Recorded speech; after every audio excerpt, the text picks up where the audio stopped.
हाँ जी बेटा जी, speed of sound जो है बेटा ये न्यूटन वाले फार्मूले से हमने कर ली थी, वो बेटा जी गलत आई थी। न्यूटन साहब ने कहा था कि जो कंप्रेशन और रेयरफेक्शन होती है, ठीक है जी, वो बेसिकली जो कंप्रेशन का प्रोसेस है वो आइसोथर्मल प्रोसेस है, ठीक है जी। जो बाद में गलत साबित हुआ, उससे जो कैलकुलेशन आई वो बेटा जी गलत साबित हुई। तो अब बेटा जी हमने करनी है लैप्लेस करेक्शन कर। स्पीड ऑफ साउंड जो है बेटा जी किसके बराबर होती है? Modulus of velocity divided by density और बेटा जी इसके स्क्वायर रूट के।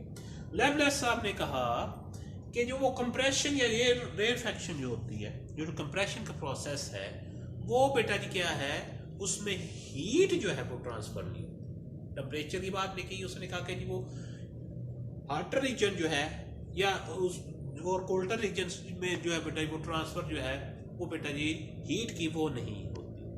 मतलब ये है कि जिस बेटा जी ऐसा प्रोसेस जिसमें हीट ट्रांसफर ना हो, उसको बेटा जी हम नाम देते हैं एडियाबैटिक प्रोसेस का नाम देते हैं। No heat transfer.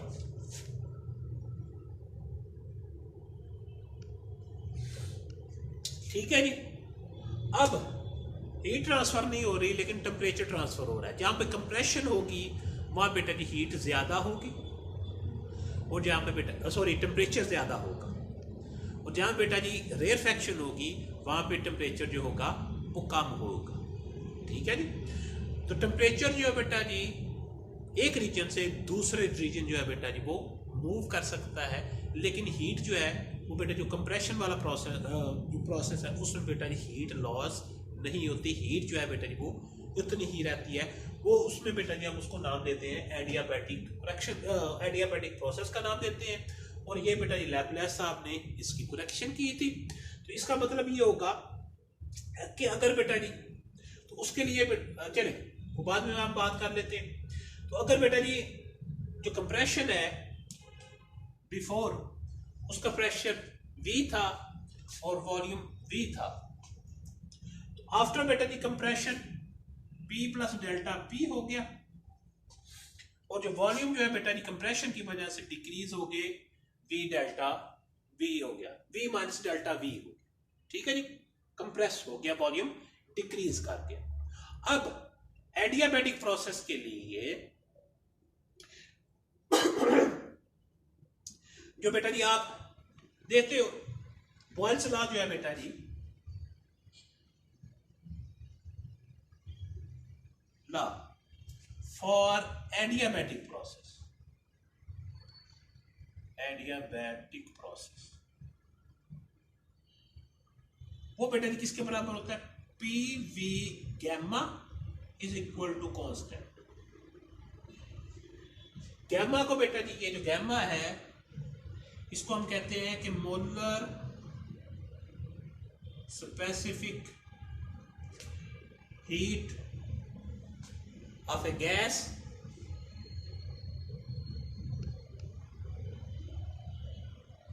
Eight constant pressure divided by molar specific, spelling ही गलत है,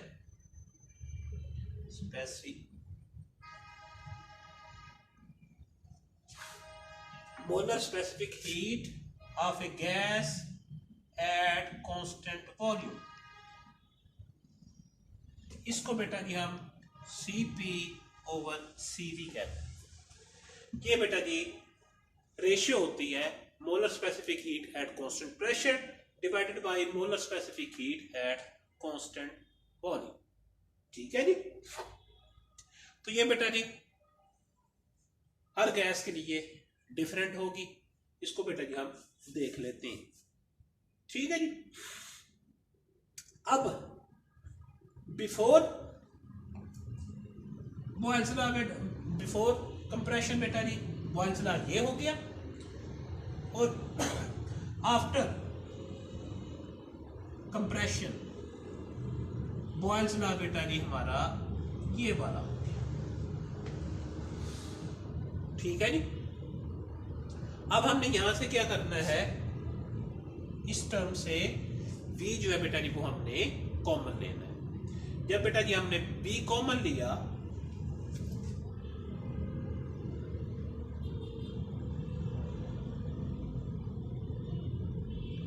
v कॉमन लेने का मतलब ये है कि ये वाली टर्म जो होगी अंदर वाली टर्म्स पर क्या होंगी, डिवाइड होगी। जब बेटा जी इस पर हमने v डिवाइड किया तो ये 1 आ गया, और ये बेटा जी क्या होगा, डेल्टा v ओवर v, साथ क्या आ जाएगा ऊपर गैमा आ जाएगा। ठीक हो गया, v आपने कॉमन लिया बेटा जी, ये आ गया, लेकिन ब्रैकेट के ऊपर बेटा जी क्या है, गैमा है, इसके साथ भी क्या आएगा, गैमा आएगा। ठीक है जी। अब हमने इसको क्या करना है बेटा जी, एक्सपैंड करना है जिस तरह पहले हमने किया था, लेकिन उससे पहले बेटा जी हम इस टर्म को क्या करते हैं, एक्सपैंड करते हैं। एक्सपैंड बेटा जी हमने यहां पे बाइनोमियल एक्सप्रेशन बेटा जी हम यूज करेंगे, या बाइनोमियल लॉ कह लें या जो मर्जी कह लें। ये बेटा किसके बराबर होता है, अगर हमारे पास एक टर्म 1 माइनस एक्स की रेस पावर कोई पावर है n, तो ये बेटा किसके बराबर होगा, 1। ठीक है जी। आगे क्या आएगा बेटा, माइनस n। ठीक है जी। और अगली टर्म क्या होगी बेटा जी, x होगी। मतलब ये है कि ये बेटा जी फर्स्ट वाला एज इट इज आ जाएगा, उसके बाद क्या आएगा माइनस, और ये वाली जो पावर होगी बेटा जी इसके साथ मल्टीप्लाई होगी। ठीक हो गया। उसके बाद बेटा जी क्या आएगा, प्लस आ जाएगा। इस वाली टर्म से बेटा जी हम 1 माइनस कर लेंगे। ठीक है जी। और ये बेटा जी इसका स्क्वायर आ जाएगा -1, इस तरह बेटा जी ये चलता रहेगा। यानी पहले 1, फिर n जो है बेटा जी इसके साथ मल्टीप्लाई होगा, फिर उसके बाद बेटा जी इससे 1 कम हो जाएगा n से, इसकी पावर से, और नीचे बेटा जी क्या आ जाएगा, 2 फैक्टोरियल आ जाएगा, और फिर बेटा जी n सो ऑन जो है ये चलता रहेगा। ठीक है जी। ये minus,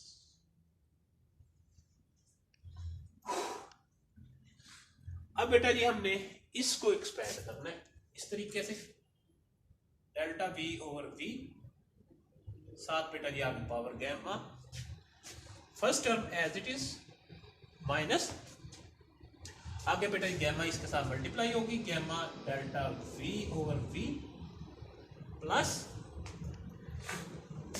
gamma into gamma -1 divided by 2 factorial, और आगे बेटा जी इसकी पावर आ जाएगी डेल्टा v ओवर v की power 2 minus and so on. Delta v जो है बेटा जी पहले छोटा है, उसका जब हम स्क्वायर लेंगे तो और छोटा हो जाएगा, और फिर जब बेटा जी वो v से डिवाइड होगा फिर और वो छोटा हो जाएगा।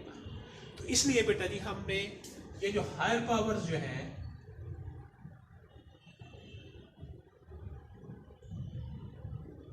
उनको हमने निग्लेक्ट कर दिया।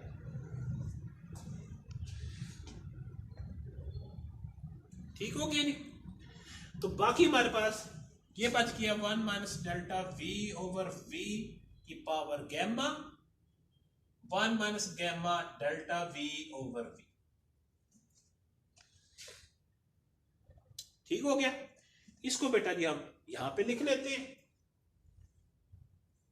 तो ये बेटा जी P V gamma is equal to p plus delta p साथ v gamma 1 minus gamma delta v over v आ गया।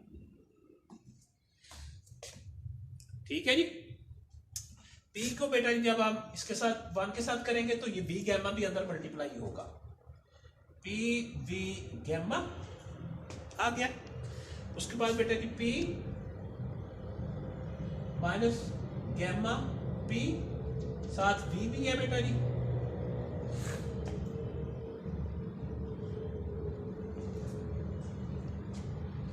ठीक हो गया बेटा जी।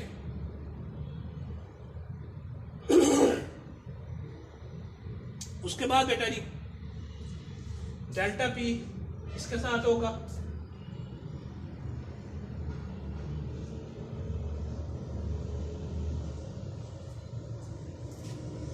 ये आ गया बेटा जी। और ये बेटा जी डेल्टा P जब इसके साथ मल्टीप्लाई होगा डेल्टा P माइनस, तो ये बेटा चले पहले हम गैमा लिख लेते हैं। गैमा पहले लिख लिया, डेल्टा P ये V, तो डेल्टा V ओवर V आ जाएगा बेटा। ठीक है जी।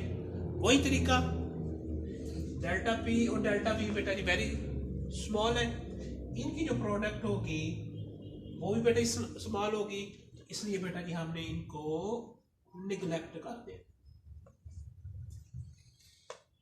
ठीक हो गया। तो PV गैमा हमारे पास इधर भी आ रहा है, तो ये बेटा जी PV गामा PV गैमा के साथ आ गया। ठीक हो गया जी। अब बाकी जो हमारे पास टर्म्स बची हैं बेटा जी उनको हम इधर लिख लेते हैं जी।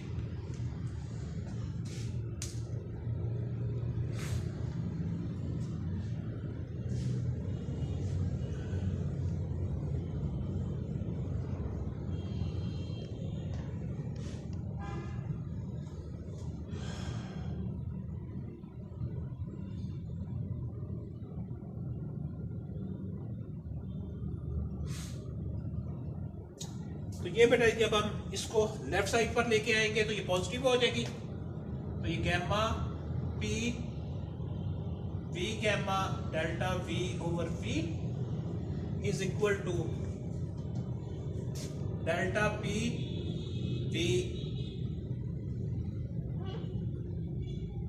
V गैमा, तो V गैमा कैंसल, तो ये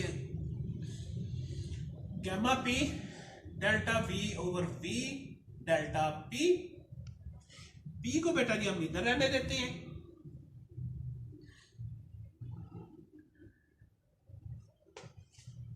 सॉरी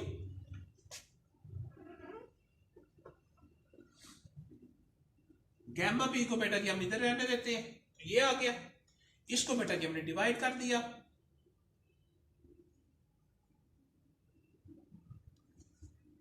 ये बेटा क्या आ रहा है मॉडुलस सॉरी स्ट्रेस। ठीक है जी, यानी फोर्स पर यूनिट एरिया, और नीचे बेटा जी क्या आ रहा है स्ट्रेन, कौन सा बल्क स्ट्रेन है। तो मतलब ये है कि बेटा जी ये किसके बराबर आ गया, आपके बल्क मॉडुलस के बराबर आ गया।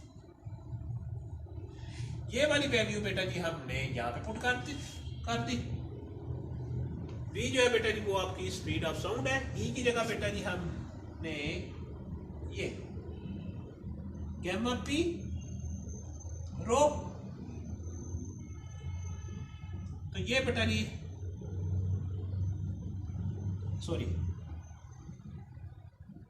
P ओवर रो आ गया बेटा जी। ये बेटा जी हमने न्यूटन वाले फार्मूले से निकाली हुई है, तो ये बेटा जी 280 मीटर पर सेकेंड है। गैमा की जो वैल्यू है बेटा जी वो 1.4 होती है फॉर एयर, इसको बेटा जी अगर हम करेंगे तो ये 333 मीटर पर सेकेंड आती है। जो एक्चुअल है बेटा जी वो हमारे पास 332 मीटर पर सेकेंड आती है। ये बेटा जी उसके साथ मिलती जुलती है, इसलिए बेटा जी हम इसको जो है बेटा जी वो हम सही जो है वो मानते हैं। ठीक है जी।